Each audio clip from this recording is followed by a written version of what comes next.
Welcome to This Is How We Heal with naturopath, herbalist, and author Anthea Koulouros. With over 3 decades of clinical experience guiding thousands on their healing journeys, Anthea invites you into honest, heartfelt conversations about what really gets in the way of health and healing and what gently brings us back to ourselves. If you're sick and tired of feeling sick and tired, overwhelmed by wellness noise, or just yearning to feel like yourself again, you're in the right place.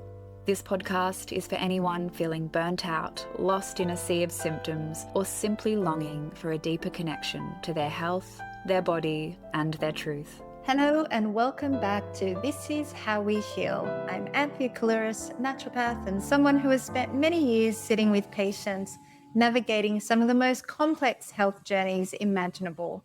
Wherever you are right now, walking, resting, driving, or simply pausing in your day, I'm glad you're here.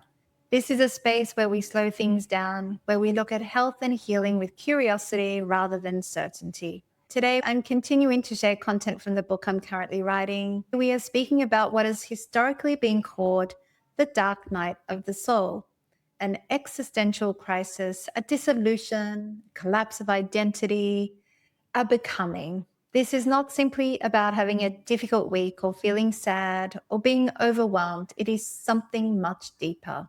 This is the moment in life when the self you have been can no longer continue, but the self you are becoming has not yet fully arrived. That's something in between, that suspended somewhere in between type of feeling. You know the one I'm talking about. Many people arrive here after burnout and illness and loss, betrayal. It could be divorce, it could be grief, it could be some type of diagnosis or prognosis. It could be a career collapse, some type of spiritual crisis, motherhood. It could be perimenopause, menopause, some type of nervous system breakdown, or a loss of identity. Sometimes everything outwardly appears intact, yet inwardly something has fallen apart. What once gave meaning no longer does. What once sustained you no longer sustains you. And the life you carefully constructed no longer fits. And often people think, what is wrong with me? But perhaps another question is needed. What if something is trying to be born? Today, I want to speak about this territory carefully because I think when many people are living through these existential crises without language for what is happening, they feel like there's something wrong with them. And when we don't have language for an experience, we often pathologize it, rush it, suppress it, medicate it even prematurely, or shame ourselves for not functioning normally. But there are some experiences in life that are not asking us to return to who we once were. They are asking us to become someone else entirely. The phrase dark night of the soul comes from the 16th century Spanish mystic Saint John of the Cross. He wrote about a profound spiritual and existential passage where everything familiar falls away. Comfort, identity, certainty, meaning, direction, everyone's sense of connection to whatever it might be, God, universe, to yourself, to nature, to your family.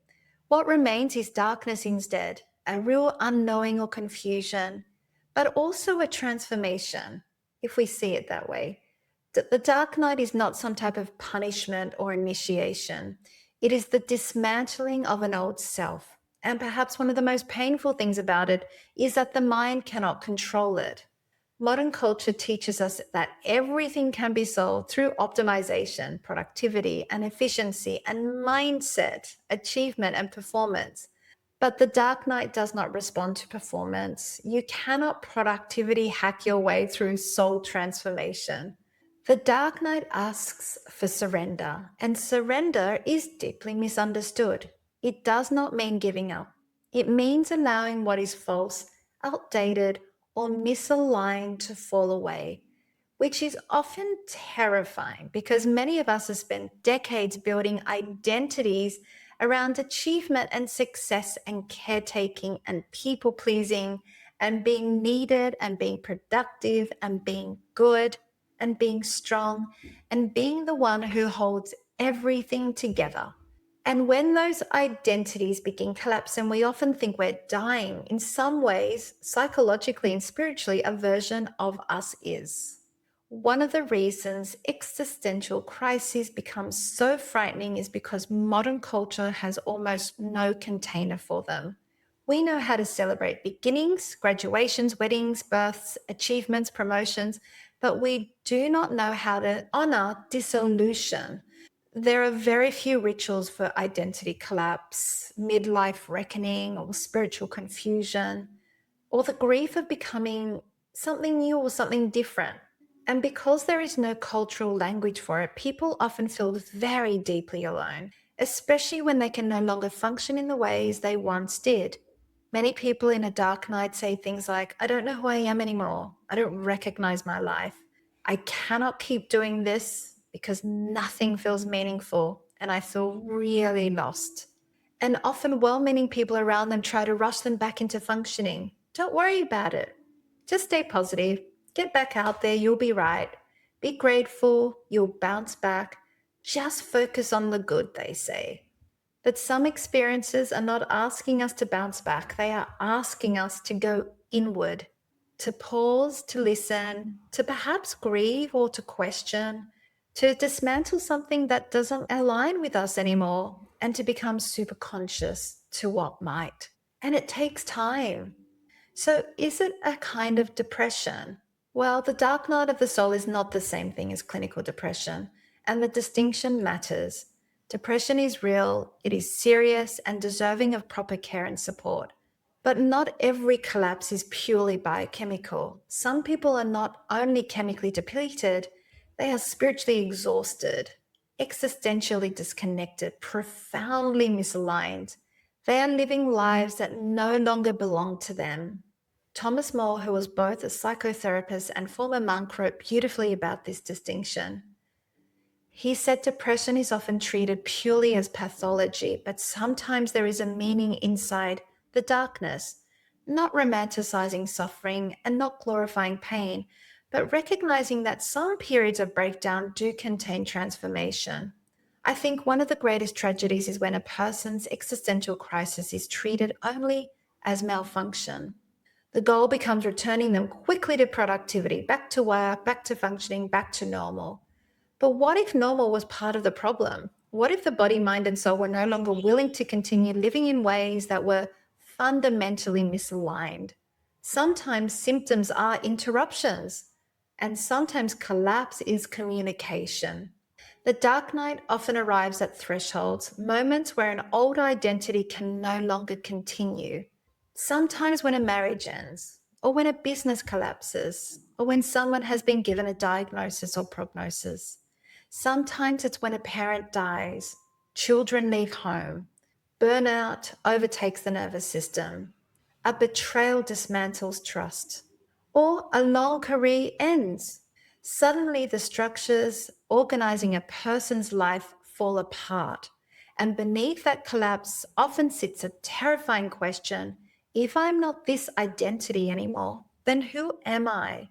This is why the dark night can feel so disorientating, because it is not simply external circumstances changing, it's an identity changing. An identity dissolution feels psychologically unsafe, especially for people who have built their worth around roles, performance, or external validation. There is a poem, one of my favorites, in fact, by Adrienne Rich called Prospective Immigrants, Please Note. In it, she writes about a door that makes no promises. And she says, either you go through the door or you do not. If you go through, there is a risk of remembering your true name. If you do not go through, it is possible to live respectively, to survive, to maintain appearances, but much will evade you. I think about this poem often because the dark night is a doorway. Not everyone chooses to walk through it consciously. Some people spend years trying to return to old versions of themselves, trying to reconstruct identities that no longer fit, trying to restore lives that their soul has already outgrown. But eventually, many people reach a point where they realize the old life cannot be recovered, and perhaps that is not a failure, perhaps that is an evolution. One of the difficulties with an existential crisis is that they unfold on their own timeline, and modern culture hates slowness. We want quick transformation, quick healing, quick meaning, quick answers, but soul work is rarely quick. Sometimes the nervous system needs years to unravel. Sometimes grief moves slowly. Sometimes identity reconstruction just cannot be forced. And perhaps one of the most compassionate things we can do is stop demanding immediate clarity from ourselves. Some seasons are for action, others are for dissolution, reflection, listening, reorientation, and that can feel deeply uncomfortable, especially for high functioning people or caretakers, achievers, people accustomed to coping through action. What I have come to understand is that the dark night is not trying to destroy us, it is trying to return us to ourselves. Not the socially conditioned self, not the survival self, not the performing self, and not the pleasing self, but something much more deeper, much more honest, more embodied, more aligned. The dark night strips away everything that isn't true, whatever it might be, beliefs, identities, patterns, attachments, sometimes people, sometimes ways of living, until eventually a quieter, truer voice begins emerging. Not so loudly, sometimes not even dramatically, but pretty softly, a longing, a knowing, a remembering.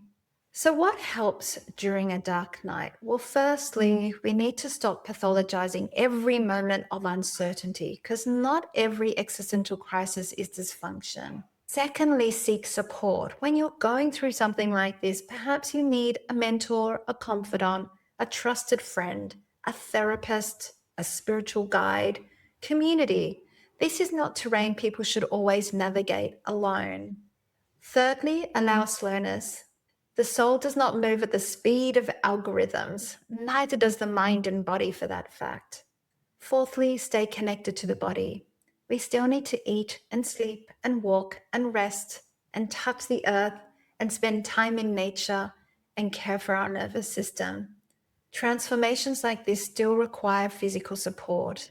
Fifth, perhaps we can journal, reflect, listen, notice what keeps arising. But often beneath the collapse is truth. Truth about what can no longer continue, truth about what your body can no longer tolerate, and truth about what your heart and mind and soul longs for.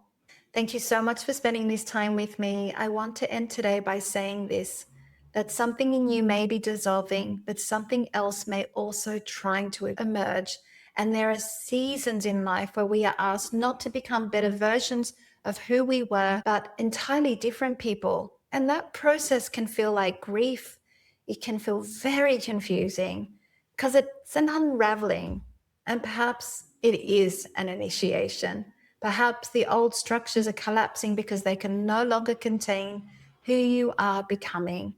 The dark night asks extraordinary courage of us to remain present in uncertainty, to stop gripping old identities, and to tolerate not knowing, to walk through a door that makes no promises. And yet, on the other side of that doorway may be something profoundly important: your true life, your true voice, your true values, your true self. Thank you for being here. If today's episode resonated, I'd love to hear from you. You can find me at apothecabyAnthea.com, and please share it with someone who may need it. Until next time, be gentle with yourself. I'll see you in the next episode of This Is How We Heal. If this episode spoke to you, your healing journey doesn't have to end here. Join Anthea in her dedicated online community, the Staying Healthy Together Club, a space for real conversations and holistic health education with trusted resources. We'd love to see you there.